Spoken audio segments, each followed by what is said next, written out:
All right, started here. Let's turn to 2 Kings chapter 21. 2 Kings chapter 21. And we will get started. 2 Kings chapter 21. 2 Kings 21. All right, we're going to read the first let's see. We're going to read the first 15 verses. 2 Kings chapter 21, verse 1 through 15. Any takers? 2 Kings 21, verse 1 through 15. 2 Kings 21, 1 through 15. We're going to look at Manasseh.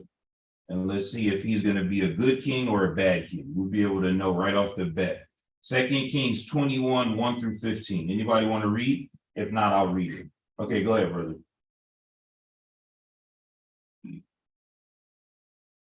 Second Kings 21, verses 1 through 15. 2 Kings 21 starts. Manasseh was 12 years old when he became king, and he reigned 55 years in Jerusalem.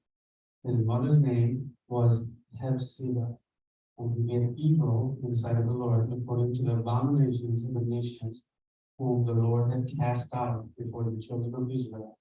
For he rebuilt the high places which Hezekiah his father had destroyed. He raised up altars for Baal and made a wooden image as Ahab king of Israel had done, and he worshipped all the hosts of heaven and served them. He also built altars in the house of the Lord, of which the Lord had said, in Jerusalem I will put my name. He built altars for all the hosts of heaven in two courts of the house of the Lord. Also, he made his son pass through the fire, practiced soothsaying, used witchcraft, and consulted spiritists and mediums. He did much evil in the sight of the Lord, to provoke him to anger. He even set a carved image of Asherah that he made in the house of which the Lord had said to David, the son of his son, in this house and in Jerusalem, which I have chosen out of all the tribes of Israel, I will put my name forever. I will not make the feet of Israel wander any more from the land which I gave their fathers, only if they are careful to do according to all that I have commanded them, and according to all the laws that my servant Moses commanded them. But they paid no attention, and Manasseh seduced them to do more evil than the nations whom the Lord had destroyed before the children of Israel. The Lord spoke by the servant of the prophet, saying, because Manasseh, king of Judah, has done these abominations, he has acted more wickedly than all the Amorites were before him. He has also made Judah sin with his idols. Therefore, thus says the Lord God of Israel, behold, I am bringing such calamity upon Jerusalem and Judah, that whoever hears of it, both his ears will tingle. And I will stretch over Jerusalem the measuring line of Samaria and the plummet of the house of Ahab. I will wipe Jerusalem as one wipes a dish, wiping it and turning it upside down.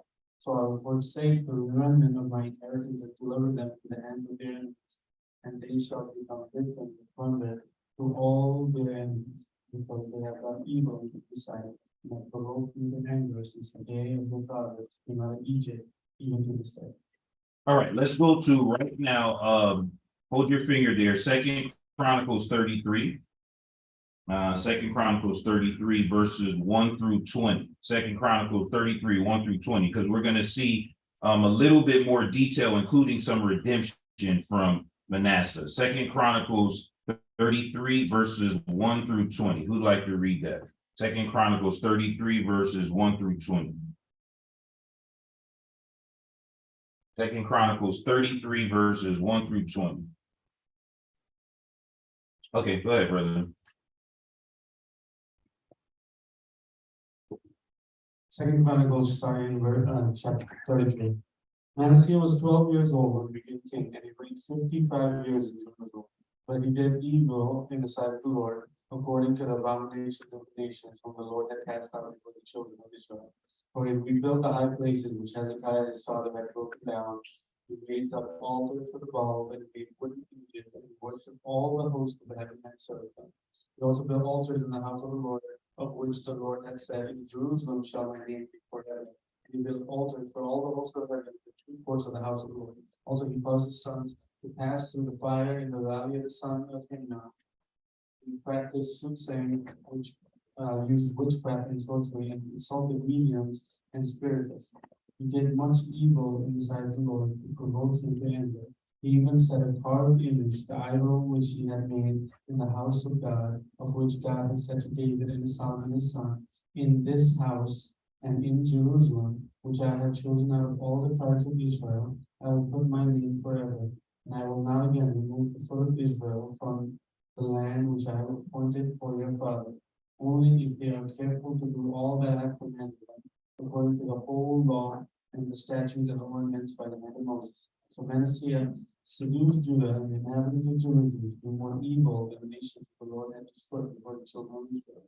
And the Lord spoke to Manasseh and his people, but they would not listen. Therefore the Lord brought upon them the captains of the army of the king of Syria, who took Manasseh with hooks, bound them with bronze fetters, and carried him off to Babylon. Now when he was in affliction, he implored the Lord his God and humbled himself greatly before the God of his fathers and prayed to him, and he received his entreaty, heard his supplications, and brought him back to Jerusalem into his kingdom. Then Manasseh knew that the Lord was God. After he built a wall outside the city of David on the west side of Gihon in the valley, as far as the entrance of the fish gate, and it enclosed Ophel, and he raised it to a very great height. Then he put military captains in all the fortified cities of Judah, took away the foreign gods and idols from his house of the Lord, and the altars that he had built in the mount of the horse of the Lord in Jerusalem, cast them out of the city. He also repaired the altar of the Lord, sacrificed peace offerings and thank offerings, and commanded Judah to serve the Lord God of Israel. Nevertheless, the people still sacrifice on the high places, but only to the Lord their God. Now, the rest of the acts of Manasseh, his prayers to God, and the words of the seers, who spoke to him in the name of the Lord God of Israel. Indeed, they were in the books of the kings of Israel. Also his prayer and how God received his entreaty. All his sin and trespass, and the sites where he built high places instead of wooden images and carved images before he was humbled. Indeed, they are written among the sayings of Hosea. So Manasseh rescued his father, and they buried him in his own house. Then his son Amon buried him. All right, thank you. Now, last 3 weeks we looked at Hezekiah. You'll hear some people that are named Hezekiah to this day because Hezekiah was a good king. He wasn't perfect because no human being is perfect. He had his faults, he had his shortcomings, but he restored the worship. And the vast majority of his reign was getting the restoration process spiritually, right? So people would be still to this day, people of all different races, you can hear the name Hezekiah. Manasseh, not so much, right? Like you're not really going to find that many people named Manasseh because the first verse in both 2 Kings 21 and 2 Chronicles 33 that David read already lets you know that this is not a bad king. This is a terrible king. Absolutely terrible, right? So if you're looking for a nickname for your child, do not pick Manasseh, right? Just not a good idea. Now, what we see here, though, that's interesting is just how bad he was. That's why I said not just a bad king, but terrible, right? We won't reread what Brother David read but look at some of these key verses if you're one to highlight or write things down. Verse 3 in chapter 21 of 2 Kings, verse 4 of chapter 21 in 2 Kings, verse 6 of chapter 21 in 2 Kings, verse 7. Those are the highlighted verses that just says how bad it is, right? The very first thing is verse 3, though. This one we have to reread. Because for the last 3 weeks, we made such a big deal about one of the main things that Hezekiah did right, that even some of the kings before him that did okay, didn't do 100%, was to tear down the high places, right? And we were just so happy that finally somebody tore down the high places. This kid, Manasseh, who starts his reign at 12, not only does he not care about tearing down the high places remaining tore down, he rebuilds them. Verse 3, for he rebuilt the high places which Hezekiah his father had destroyed. He raised up altars of Baal made a wooden image as Ahab, the king of Israel, had done. He worshiped all the hosts of heaven and served it, right? He built altars in the house of the Lord, which was wrong, right? He put two specific altars in the host of heavens, and in the two courts of the house of the Lord, wrong. He made his sons pass through the fire. That means he sacrificed his own children, right? He took some of his kids, and in a worship seance, he threw his children into the fire.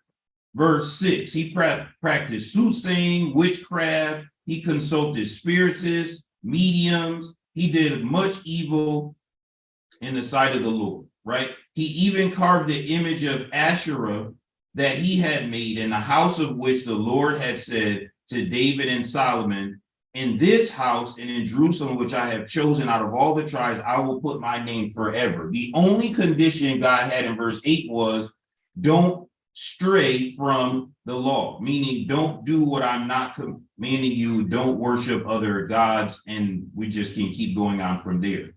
Verse 9 is critical, right? So now we have the list of these things, and then we're in question 36 here. We have the list of these things that he's doing, right? The main thing for us to highlight, he put the high places back, right? So now all the progress that we had for the last 3 weeks in our own study is gone. Then he's made additional altars in the temple.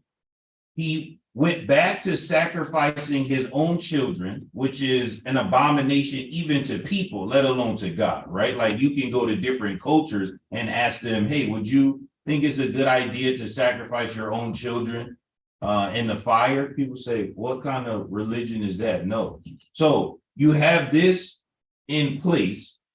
He consulted spiritists and mediums, soothsaying, witchcraft, right? He involved all these different things that he was seeing other people do into Israel's worship, right? Their regular spirituality, their regular structured religion, all these things. Then he carved this image and he put it in the temple, which was an abomination, right? You shall be my people, I shall be your God.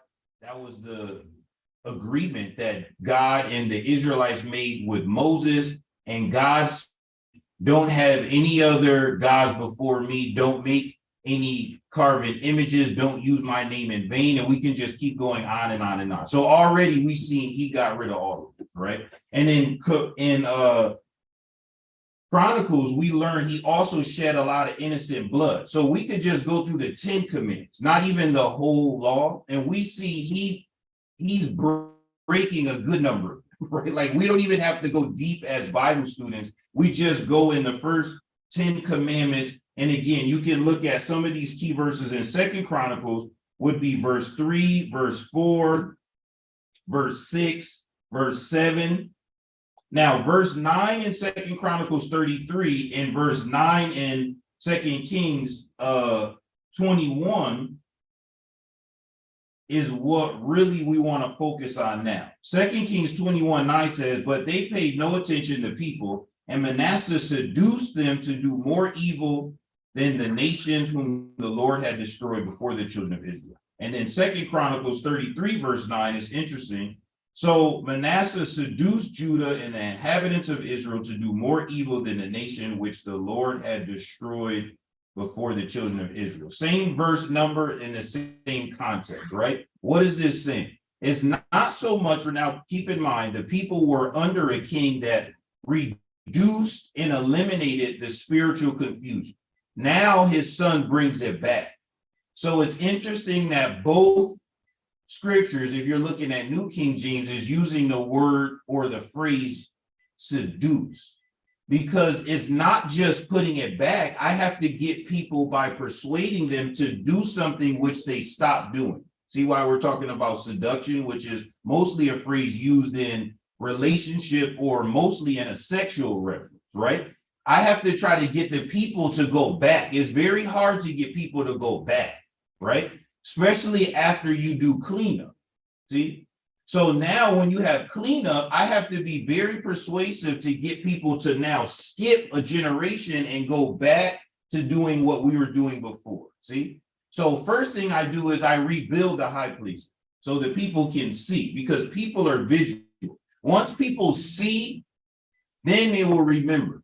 Yeah, I remember my grandfather used to worship this way. See, so best to put it back visibly. Think about this, right? Once I see it, now it's a constant reminder where even if Manasseh isn't saying it, I can remember what he said because I can see it, right? That's a visual representation.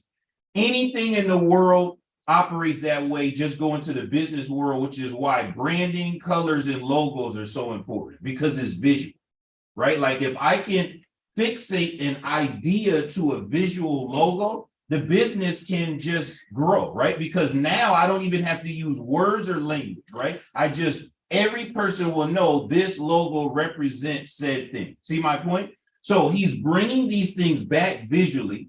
Then he's introducing new altars. That way, when people go into the temple to worship the correct way, again, visibly, they'll see what? A mixture. And after a while, as long as you keep mixing and mixing and mixing, people won't care about the difference, right? That's just the reality of life, see? So what he's doing is seducing them, persuading them to go back to worshiping incorrectly, see? Now, when you start talking about incorrect worship, incorrect beliefs, think of it the same way, because I'm trying to get you into something in terms of faith, right? And faith is just as powerful as love, see? Which is why we're using this phrase, seduction.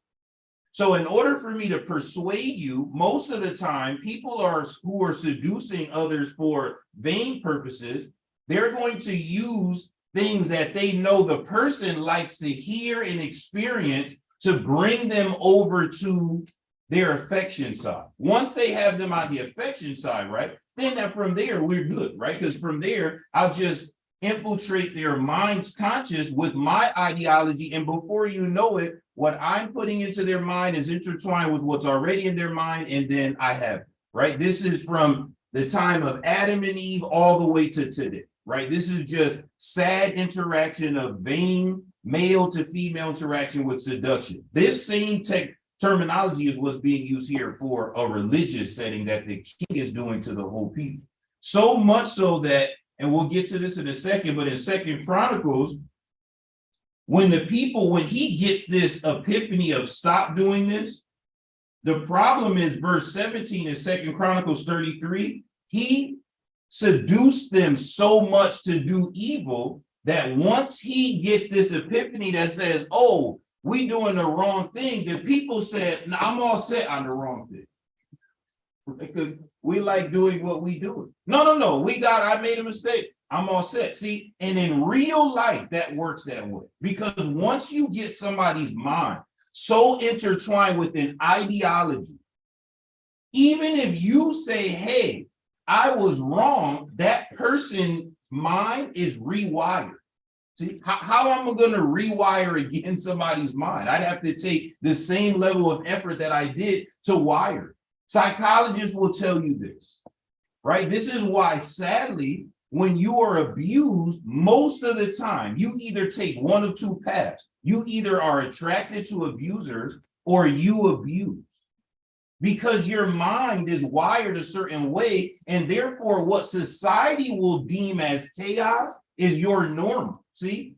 So if I put you in a normal situation, you would reject that. Because your whole life, you've been wired to think this chaos that society is saying is chaos is the normal. See my point? Therefore, this whole reign, right? He reigns for 55 years or so, right? You've been telling us to worship this way. Then all of a sudden, you have some epiphany, which we'll get to in a second. And because you seduced us so much for this time, decade after decade after decade, now we're not even listening to you, even though we listened to you when you seduced us. See the point? Now we are worshiping our own way. We broke from you. We broke from Manasseh. So these things that he did is a mixture of mysticism, spirituality, astrology is in here, witchcraft is in here, right? We could go a whole Bible study just on question 36, listing the things that he was doing. But what he was doing is very relevant to today, because basically he was doing let me take what everybody is doing and put it into one form of worship. That's what people do on the internet. See? So if I put what everyone likes to do in one structured format, not only do I not offend anybody, but I also can get a lot of people, right? Because there's no division. There's no division of thought. Whatever way you worship, let's add that in. However way you worship, let's add that in. See what I'm saying? So therefore, he created a whole nation of people through religious chaos, right? That's the sad part. That's what we're seeing now. So the main thing we want to look at for the rest of class is always keep this verse 9 in both passages in your mind, right? Because he is not only the problem that he built these things back, but we take it a step further with this king. He was actively persuading the people to worship a certain way, right? So that's what we have here. Now, let's go to 2 Kings really quick. This one, it doesn't do a deep dive of the restoration.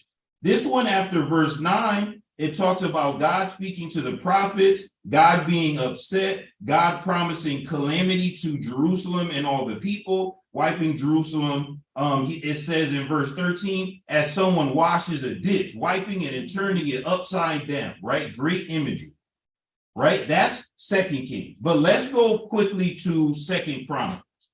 2 Chronicles, once we get after verse 9, we see a restoration that we don't see in 2 Kings, which is why the end of 2 Kings says, hey, everything that's about this king is also in the Chronicles. So go read there. So we did read there, right? We see in verse 11 what that calamity that God was talking about was. Verse 11 says, he brought them captive under the army of the king of Assyria. The king of Assyria took Manasseh as a hostage. He put hooks on his nose and carried him to Babylon. And when this happened to Manasseh, now this is important because Manasseh and the people are separate. So this epiphany that Manasseh is about to have, the people don't have that. See, here's the thing about experiences. They can't be shared, right? Like if you went to a revival and you heard a sermon and for the first time in your life, you thought the way that I was living is completely wrong. If you went through your whole call log or your social network and literally just recap what happened, I guarantee you the vast majority of people would be like, so what? Because how can I share an experience? Movies are that way. Food is that way. Well, this was the greatest steak I ever had in my life. What does that mean to me? Well, tell me about it. Oh, it was juicy and buttery and salty. Okay, now I'm hungry. I got to experience that for myself. So Manasseh is away from the people, right?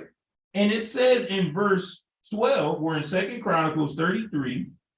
I love about the Old Testament. Of all these other gods he was worshiping, remember it said he even built this pillar up for Asherah. How come when the hook was in his nose, he thought it said, the Bible says he went to where? He implored the Lord, his God. Whoa, wait. Because now he's trying to call God up on the main line. It says the God of his ancestors. If you have NIV, why? Why are you calling up God? Because why not call up Asherah or Baal or any of these other gods, which lead you to believe what?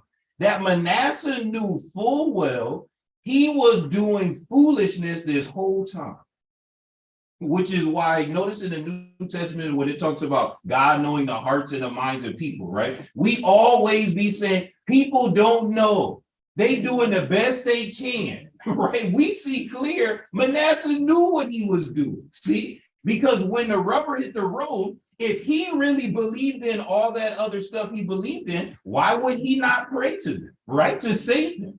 But he turned to God, it said. And then verse 12 says, he not just asked him, the Bible says in New King James Version, he implored him, right? He's begging God to restore him. Verse 13, look at his prayer life. It's back on. He prayed to God and God received his entreaty, heard his supplications. NIV said he was moved and brought him back to Jerusalem into his kingdom. So God restored him. And then Manasseh knew that the Lord was God, right? Now, let's just dive into this for a second, right? He should have already knew that based off of his dad's kingdom, right? Because we spent 3 weeks looking at all the good spiritually that Hezekiah did. For some reason, Manasseh didn't know there was a God. Not sure what day he was absent, but he didn't know, right? So he started doing all this other stuff. Then he get a hook in his nose and get pulled away, and he comes to this realization, wait a minute. Let me call God up. God, hello, it's me. Help me, please. Please help, please. Begging, imploring, praying. And God hears him, moved by his humility, restores him. And Manasseh says, what? Wow, this is like the lightning bolt that just struck me. Now I know that there's a God. Then he went back, verse 14. He built a wall outside the city of David higher. He put military captains to fortify the city of Judah. So now he's restoring them politically and from a protection standpoint. Look at verse 15. He took away the foreign gods and the idols from the house of the Lord. All the stuff he did, all the altars that he had built in the mount of the house of the Lord and in Jerusalem, and he cast them out of the city. Verse 16, he repaired the altar of the Lord, sacrificed peace offerings and thank offerings, and the command that Judah to serve the Lord God of Israel. He commanded them, hey, we got to go back to worshiping God. Verse 17, nevertheless, the people still sacrifice on the high places, but only to the Lord their God. Because now, even though some are going to return, the mixing is back. See what we're saying? You take the glass of milk, you put 1 drop of black dye, and you mix it up. How do we get the black dye out? Even if I tell you, hey, I tricked you. I put black dye in there. So now we're all aware of the black dye. But you've been drinking this milk with black dye, right? So it's already intertwined in your body. Some drugs work that way, like heroin. You can't just one day be like, hey, man, you know what? I messed up. I should have never took heroin. I'm going to get off heroin. No. Because heroin is intertwined with your body now. Go ask a doctor then. Now we have to find some way to rewire your body to live without heroin. Isn't that crazy? Now I have to give you some drugs like methadone to make your body feel like, ooh, latch on to this instead while we stop taking heroin. See what I'm trying to say? That's a process. Some people, they can't break the habit because of that. This is the same visual that we can use from a spiritual standpoint. Some people aren't going to be able to break the habit. Now, with the high places gone, it makes it way easier to break the habit, right? Because there are no high places. Kind of hard to do something if you don't have access to it. But he built them back. See the problem? Okay. Then in verse 18, we get from 18 to 20 is just summarizing that there's other things, and Chronicles doesn't go as far into the ending with the sins because it's referencing, you can check that with Kings. So we did both. Okay. Application wise, then we open it up to comments and questions, right? When you're looking at restoration in your family, right? We're going towards the end of this year. Right? This year is coming to a close quick fast, right? It's already the last Sunday in November, right? Like you just got December left, Thanksgiving is over. People have been playing Christmas music since November 1st, right? It's just the holidays are here. The end of the year is coming. We asked you some weeks ago to start thinking about some things like legacy, right? Thinking about good, thinking about bad, thinking about changes, right? Thinking about your resolutions if you live for the new year now, because well begun is half done, right? That's a philosophical phrase. If you can start thinking about your changes now in November, by the time you get to January, you'll find that you've already slowly started to make the necessary changes in your life to move towards change. If you wake up today and say, hey, I'm going to be a better person, most of the time that means nothing. See, because in order to change, you have to take steps. See, Manasseh took some steps. He's going to have to take steps to undo what he did. That's why I'm saying if you look at your family now, because families coming together at the end of the year in this country. Therefore, look at your family now to think about what are some of the things that you are going to have to undo. See, in order to be better, you have to undo something. See? So I was looking this week, this celebrity, the guy said, hey, I was very abusive to my first wife. I think, what? I didn't even know that. I like this actor too. And he said, yeah, I had to go to therapy because what he thought was normal was not normal. Therefore, he had to undo his mind or he's going to beat his next wife. This is true. He's not going to wake up one day and say, wow, you know what? I should stop being abusive. Even if he thought that, the next time she do something that triggered him, what are you going to do? Go back to acting the way he normally acts, which is through violence. Until he rewires the way he thinks, he's going to continue that behavior. And here's the bad part that we try to shield kids or young people from. No matter how much this person changed with wife number 2, do it erase what happened to wife number 1? No. And do wife number 1 care about this change that he all of a sudden is this model saint citizen? Of course not. Because she's already negatively impacted. See, that's why I said the people are already negatively impacted, even though Manasseh makes some spiritual changes. But for us, we said a few weeks ago, we can't focus so much on that part because that is unfortunately spilled milk. Whatever we've done in this room that have hurt others, we already did that. But what we can do is make the necessary changes in our lives to not do that again and offer up sincere apology continuously to that person. The person don't have to accept that. That's a newsflash. But you just sincere apologize and you move on and change. But in order to change, you're going to have to stop doing certain things and replace it with other things, which means it leads me to my next point. You're going to have to not only change and rework some things you do on a day-to-day, but you also going to have to stop living a certain way or thinking a certain way or talking a certain way or reasoning a certain way and replace that with another form of thought. The older people get, the harder it is to do that part. See, they'll realize what you're saying is true. But in order for me to stop living a certain way, I'm going to have to rework my whole life in some instances, correct? Some things we do are so intertwined in our life. To be honest, I'd have to rework 50% of my day just to not do that. Is that not true? We don't like to admit that, but that's true. Some things are that entrenched. I'd have to throw away things in my house. I'd have to block certain people in my phone. I'd have to drive a whole nother way home from work. Seriously, some activity is that intertwined in my life.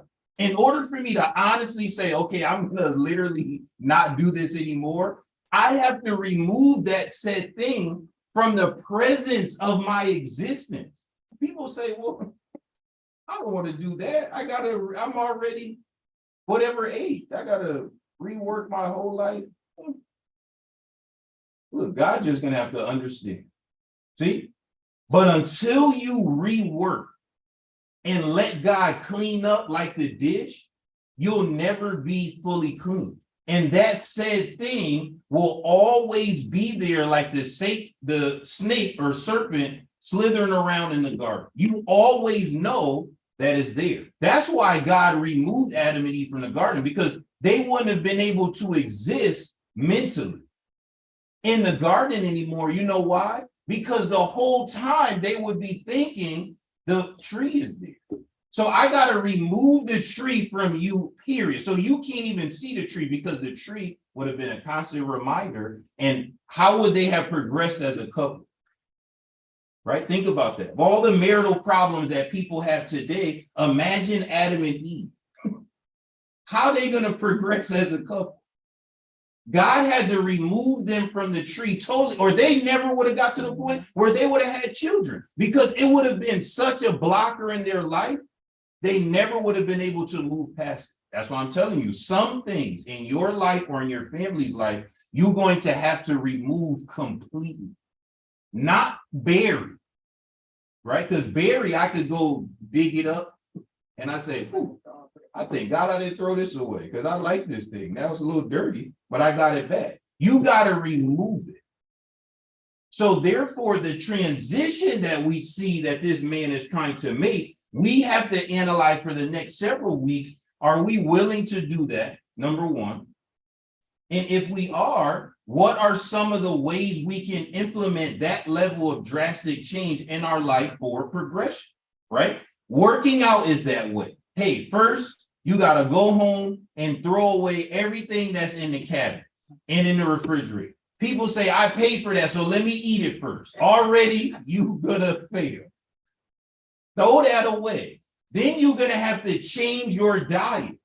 You could do all the crunches you want, right? Until you change your diet, we're not going to get there. Therefore, when I want to eat A, I got to go to Z instead. See? Then after I change my diet, I have to put forth a new routine. I have to start filling up my time with physical activity so that my heart rate and cardio can go up. The more I do that, then I'm able to grow and see progress physically. Finances work that way.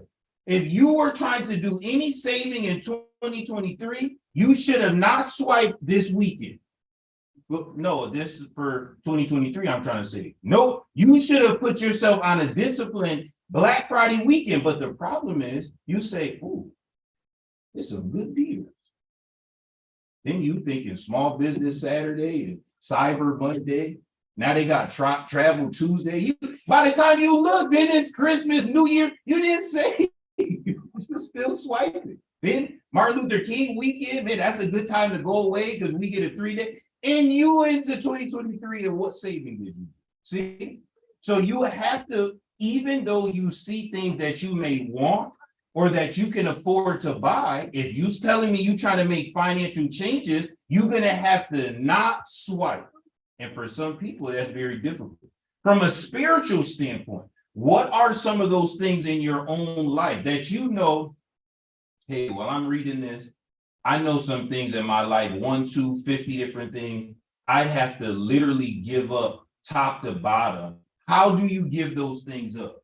How do you replace those things with other forms of thought so that you don't indulge in doing that said thing, right? These things come from drastic change. That's why Jesus told that some things only possible through fasting and prayer. Some things just a big deal, see? But if we know this to be true and we leave here every week and still don't grow as people, I'm not talking about attendance. I'm talking about growing as people. You are failing in Christianity. If two people are married and the two of them, every time they get an anniversary, aren't growing closer as one, here is a newsflash. You are failing.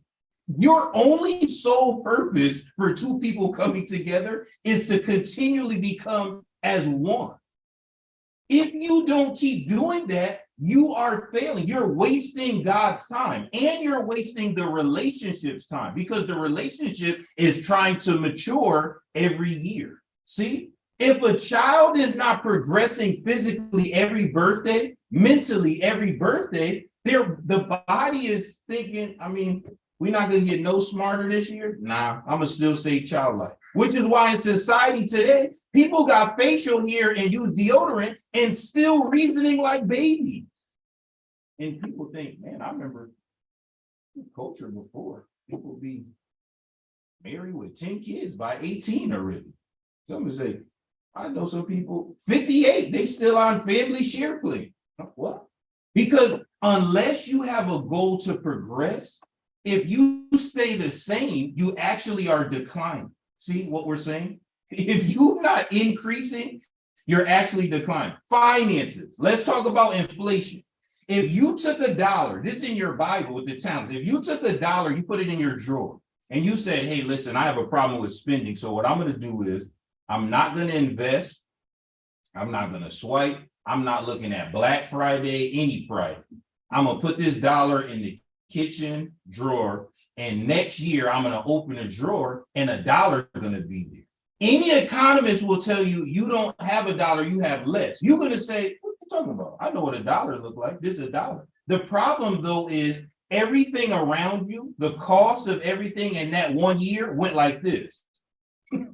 So your dollar is worth less. So if I had an economist in here, they'll raise their hand and say, hey, what this guy telling y'all true, because you can't think like that. You need to increase your finances every year, because if it stays the same, it's really declining. That's what I'm talking about spiritually, which is why I'm trying to persuade us to analyze our families, which is the hardest thing to analyze.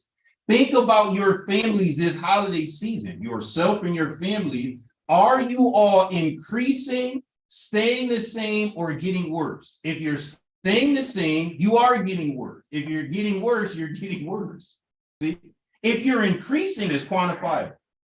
If you're increasing with your financing and saving, 1 year you have $1, the next year you have $1,000. If you're increasing with your health, 1 year you got no pack, and then a little bit a month, you got 3 packs. And you think, what? I'm halfway to 6-pack.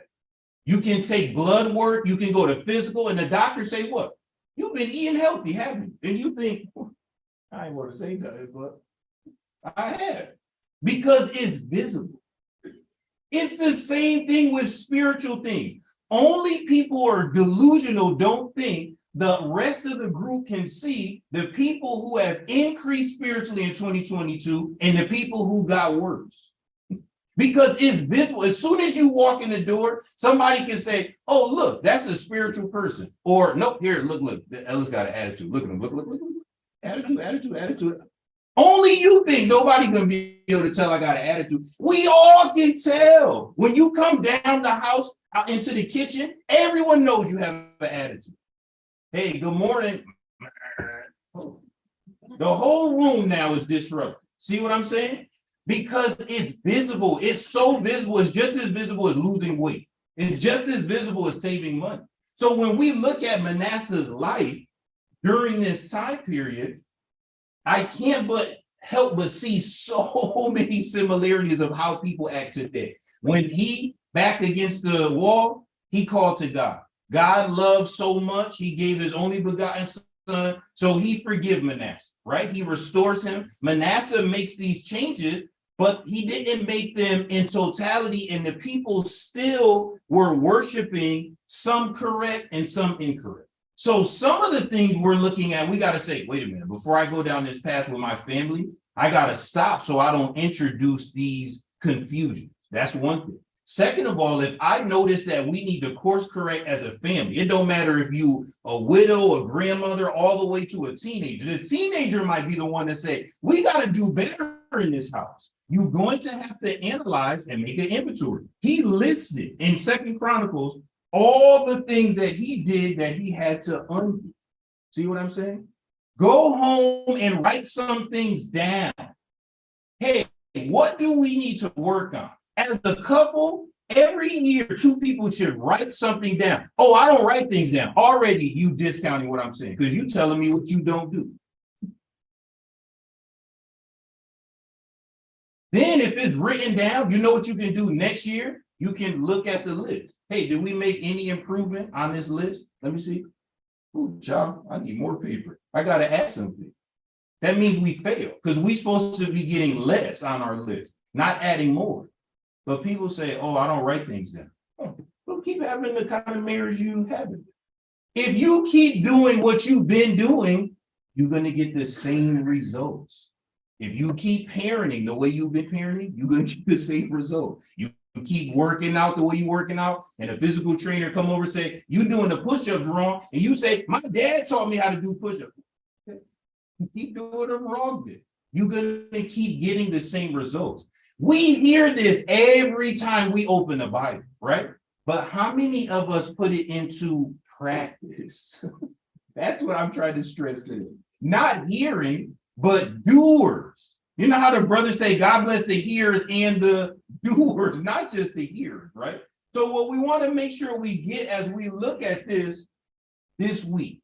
Okay, we looked at Hezekiah, we looked at Manasseh. We looked at somebody who tore down the high places. We looked at somebody who rebuilt the high places. We looked at somebody who went into captivity, implored God to bless him, restore him. God blessed him, restored him, and he went back and he tried to undo all the sinful things that he did to get back to restoration. How does that apply to your life? Which level of the spectrum are you? Are you in the Hezekiah spectrum? You in the beginning Manasseh spectrum? You in the captive Manasseh spectrum? Are you in the restoration Manasseh spectrum? See, each person have to answer that differently. Some people be like, I'm in the captive. Right now, my life is in disarray. So then you have to look at this story and see the potential of where God can bring you. That's the blessing. You might be in a good season. You in the Hezekiah, right? You might be like, actually, I already made those needed changes. This pandemic, I've been trying to do a cleanse, and I'm now seeing in the end of 2022 some benefits from things I did in 2020. That's a blessing. Now you share that with the rest of us so that we can get there. But notice each person will be at its own spectrum. The problem, though, is we all see, hear, and experience the same book, but are we implementing it the same way? See, you are at different stages, right? But a push-up, correct, is a push-up. It don't matter if you got muscles or a gut. It's still only a one way to do a push-up, the correct way. See? So the person who got muscles, as soon as he or she do a push-up, the form is immaculate.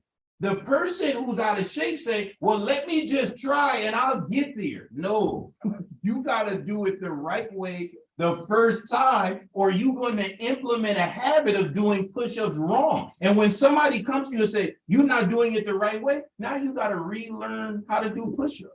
Basketball works that way. There's a particular kid who was #1 a few years ago. His jump shot was horrendous. We could shoot a jump shot better than him. And he went all year, he had flat. The media was, I can't believe this person. How is this person in the NBA? In the summertime, he worked and worked and worked. Then the next year, nobody knew he was working. He took a shot. The crowd was, oh, I just pass out. What you been doing? Practicing. They said, hey, how you change your jump shot? Oh, he said it's hard because I was 20-something years old, shooting a certain way. Then the shooting coach said, you got to learn to shoot a completely different way. The first few times, he kept shooting the old one, but he kept practicing and practicing for April, May, June, July, August, September, October, 7 months. This boy's shooting percentage is way better. He spent 7 months of his career to change the rest of his career to the positive. Just the 7 months. Didn't even take him a whole year. And how many people in the NBA will never, ever improve? Just only took him 7 months of dedication. Some things you can get just by saying, you know what, the next 6 months I'm going to change. But are you going to make the effort now? If you don't put forth the effort, the time going to go by whether you make a change or not. At least let's put forth the change so that we can get to the restoration. All right, Brother David, go ahead. As we're talking about Manasseh, the 2 points that I wanted to add to kind of add to what you were saying was the first was that there's always a period where you have opportunities to turn back your life around.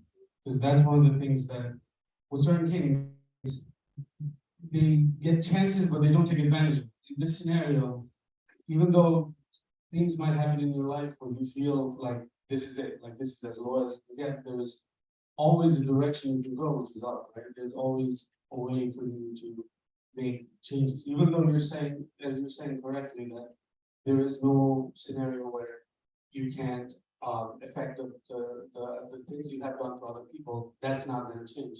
But that does not mean that's going to be your legacy, right? That part is important because you always want to see the direction. And the second part was how important influence is on people's life. Manasseh was 12 years old when he was king, right? Like that's a very young age where directions are very much like an open thing. As in, when you're at that age, you think the world is your oyster. You can go any direction. And if you are not raised in in a place where you have proper guidance and influence, then you are left to be devoured so easily because there's so many directions you can go. One of the things that the Second Chronicles keep mentioning is how much of an influence the kingdom of Israel was for Jerusalem and Judah, because they keep bringing the fact that because they were doing it, other people wanted to do it. Yeah. And that part of understanding is applicable to us because sometimes we don't think like that. Right? In the world, we don't think, hey, this ad is having an influence on how I think, or this person's life is gonna affect how I'm gonna think life is gonna be. And sometimes, like, one of the things you fail as a parent is if you don't build that trust and relationship with your children, where your children are influenced by everything else. Right? That is one of the biggest struggle, especially with the internet, is like you will have the struggle where you will have a harder time influencing your own child than any other person in the world. One of the things that I find important, as you say, when talking about legacy, is moments that you take to examine yourself. And part of the thing that is a struggle personally with me was sometimes when the facts are so bad, I didn't want to look at it. Like that examining the weight is a good example, because at one point I was so like big in my weight, I didn't want to jump on the scale because reality was too much. Yeah. Right. Same with finance. Like sometimes bank balance is so bad, you don't even want to check the bank. You don't want to log in because I'm like, when it bill paying time, it's like, I dread it because I know the balance, I have not done the work. So I didn't want to, but you have to start with the fact that examination is the first step, right? All these times with these kings, there are people that are telling them, the prophets are telling them, this is not what you should be doing. The first level of examination was that the king should have known themselves that they should not be doing it. The first layer of examination always comes from you yourself. Then it becomes somebody else telling you. Now you're rejecting that. That's next level. And the worst part is, after a while, God is going to show you in your own way to examine. Once you're in captivity, that's the next level. You didn't check yourself, manage yourself. You did not listen to the prophets yourself, manage. Now God is going to show you by the afflictions that's happening. And sometimes that's what happens in your life, right? Reality will come breaking down. You have been avoiding finances yourself by examining it. You have not listened to your friends and family's advice on finances. Eventually, once you're homeless, you'll realize the reality is going to come crashing down when you don't examine things first yourself. That is part of the benefit that we have as Christians, is every week is our examination, right? Every week we have the opportunity to reflect. This monthly thing that you're talking about is so important. But if we're doing it on a weekly thing, monthly is not going to be an issue. Yeah. Right? If we get to do it every week, I'm looking at myself spiritually and looking at myself financially every week. Then of course I need to examine. Now November is coming. I don't need to worry about it because I have been examining from the beginning of January every week. So that examination is something that is important. And Manasseh, the direction in the end was something that you want to be uplifted to say that. Even though it's too far gone, it's never too far gone for you to make that change. Yeah, look at 2 Chronicles 33, verse 10. The Lord spoke to Manasseh and his people, but they would not listen. Right? Romans says God's invisible attributes are clearly seen everywhere. Chapter 1. But he said people wake up and they do what they want to do. And then start listing all the things they want to do that they do, right? Then it says, then some people who are not doing those things, they turn a blind eye and let people do it. Right? That's the world we live in, right? So at some point we have to admit to ourselves and say, well, yeah, dude, if people say if you knew better, you do better, but we know better. Like if you're able to reason, you're able to see and look around to say, yeah, this is not right. But until I put forth that energy to change, sadly, we'll never get there. So what Brother David is saying is true. We have to get to the point where that first step, well begun, is half done. First, I have to examine. I have to say, I need to change. That's the first step, right? In recovery for addiction, that's the first step. 1,000 people could tell me I need to change. But until Ellis look in the mirror and say, I got to change for me, not for no person or nothing, I'm never going to even be able to take the first step. Once I'm able to get to that, then it's steps and steps and steps for progress. I might fall, I might stumble, but I at least got to start well with the mindset to say, I got to make this change for me. Even if I'm 99 years old The brother is saying there's still time on the clock. You know, you watching sports, and if you're watching 4-quarter sports, right, and you're 2 minutes left, they start putting in the subs, right? Because you say, what? Oh, there's no way we could win. Some teams don't believe in it. Some teams be like, well, no, where there's a will, there's a way. Keep playing until the clock run out. Don't give up. Still put forth effort. If you woke up today, that's a blessing. You could have had a horrible last night, but you woke up today. Some people didn't wake up today. Some people will not see today. Some people won't see lunchtime. So if you're able to see today, no matter what you did or someone did to you last night, you got the opportunity to correct that for today. You won't necessarily forget about last night, but you could have a better today than yesterday if you put your mind in a different place.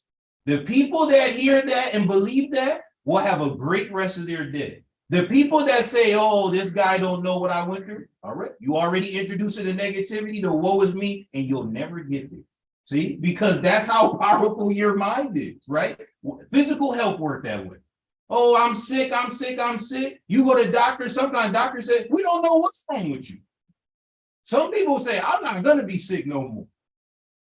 I'm tired of being sick. You ever been so sick with the flu or something? You say, look, I'm washing up, I'm putting up good clothes. Where you going? Nowhere, to the couch. I've just been sick. I feel sick, look sick, right? Some people like, I gotta get myself together because they feel that that will impact them physically, right? Mind. Look how powerful your mind is.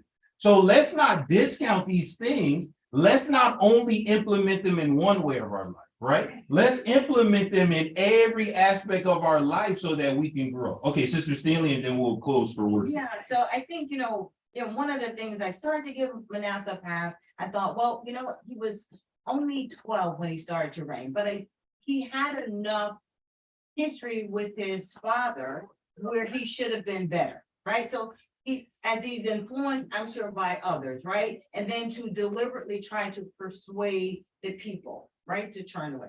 That's another thing. But I started to give him a pass because of his age, but he didn't deserve one, because we have children, we bring them to worship, we teach them about God, of course, not just worship, more importantly, it's in the home. And I think like you can't bring them to worship and expect them to change or someone to change them when you should be making the changes in your home. When they come to worship, I should be able to see the change that you made in your home with your children, right? My children, no exception.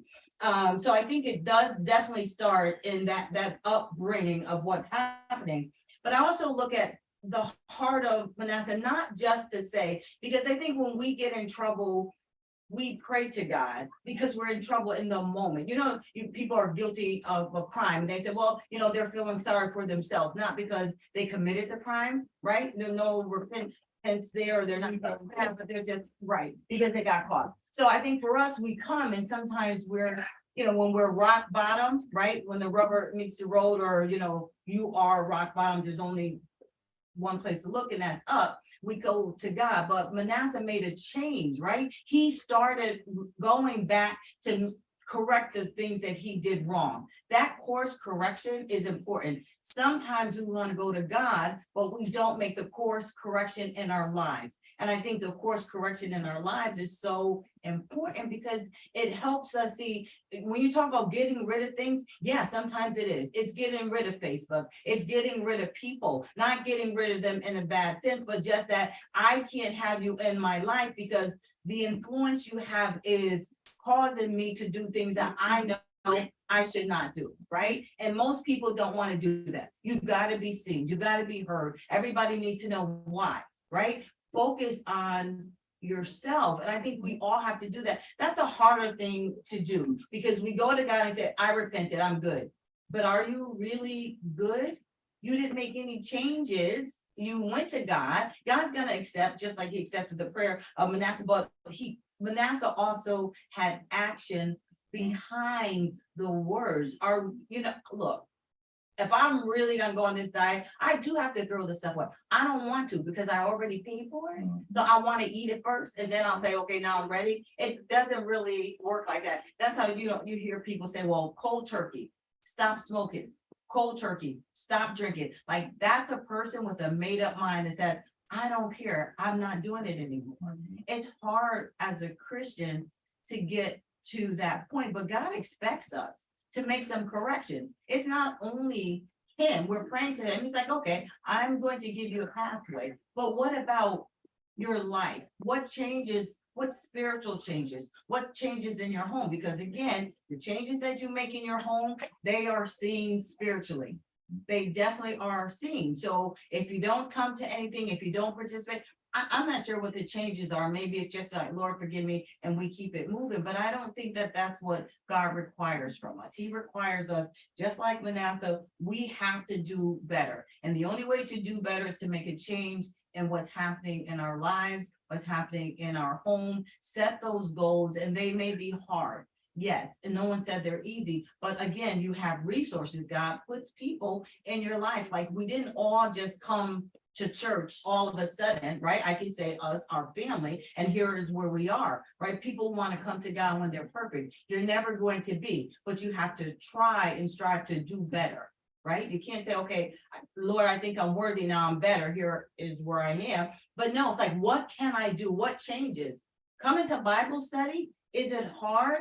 Well, yeah, because we all like to sleep in another hour and just come to worship, but is it beneficial to our lives? Yes. So what do? We make the sacrifice, we get up and we come to Bible study. But if you don't come to Bible study, you're missing that benefit, right? And it's going to show in other areas of your life. So that's just something, that action is really required in all areas of our lives. It's not easy, but God does require action, because I mean, you just have to do it. Yeah, we can't take a shower and put on the dirty underclothes.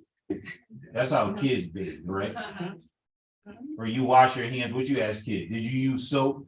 No. Well, Then you didn't watch. right? I can't leave the gym and go to McDonald's and get a large fry and 2 apple pies, right? I mean, you know, people think, well, I burnt off the calories, so let me put it back, right? You don't make progress that way.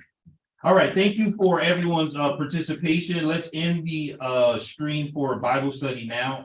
For those of us who are here in the building, we're gonna jump right into worship service. But for the brothers in the back, if we can start the live stream for worship, we're gonna